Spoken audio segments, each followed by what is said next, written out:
l'église de Smyrne. Bonjour à tous et bienvenue sur ma chaîne.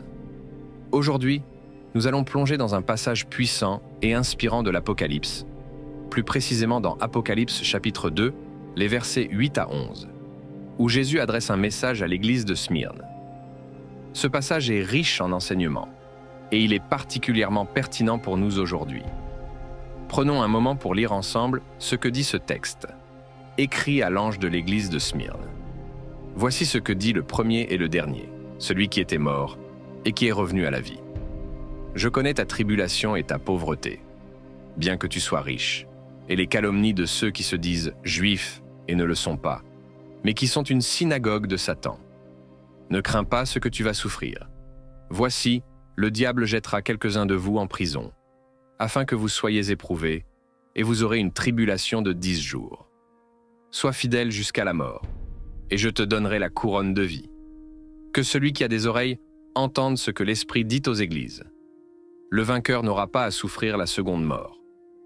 L'église de Smyrne était située dans une ville prospère de l'Asie mineure, aujourd'hui Izmir en Turquie.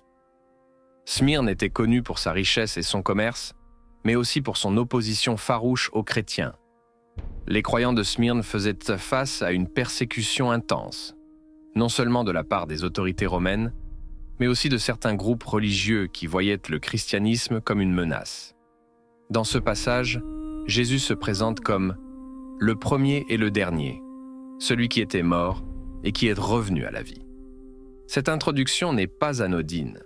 Elle rappelle aux chrétiens de Smyrne que Jésus a vaincu la mort, qu'il est souverain sur toute chose et qu'ils n'ont rien à craindre, même face à la persécution et à la mort.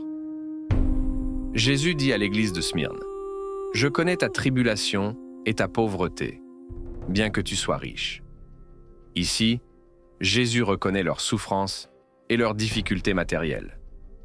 Mais il souligne également que leur véritable richesse est spirituelle. C'est un rappel pour nous tous que la richesse véritable ne se mesure pas en termes matériels, mais en termes de foi et de fidélité à Dieu. Il leur dit également de ne pas craindre la souffrance à venir. Jésus sait que certains d'entre eux seront emprisonnés et persécutés, mais il les exhorte à rester fidèles jusqu'à la mort. La promesse ici est claire. Ceux qui demeurent fidèles recevront la couronne de vie. Cette couronne n'est pas une récompense terrestre, mais une vie éternelle avec Dieu. Quel encouragement puissant pour les croyants à Smyrne et pour nous aujourd'hui. Alors, comment ce message s'applique-t-il à nous aujourd'hui? Tout comme les chrétiens de Smyrne, nous sommes parfois confrontés à des épreuves et des difficultés.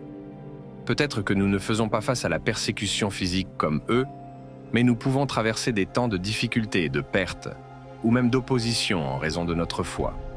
Jésus nous rappelle que peu importe la difficulté de notre situation, nous devons garder notre foi en lui. Il nous encourage à être fidèles, même jusqu'à la mort, car la récompense qu'il offre est bien plus grande que tout ce que ce monde peut offrir.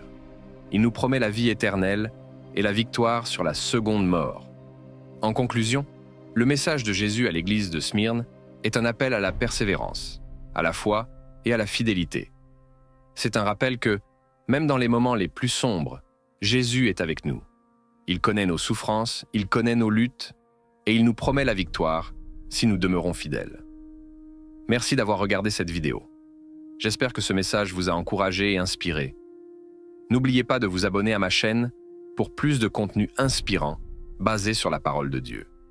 Que Dieu vous bénisse et à bientôt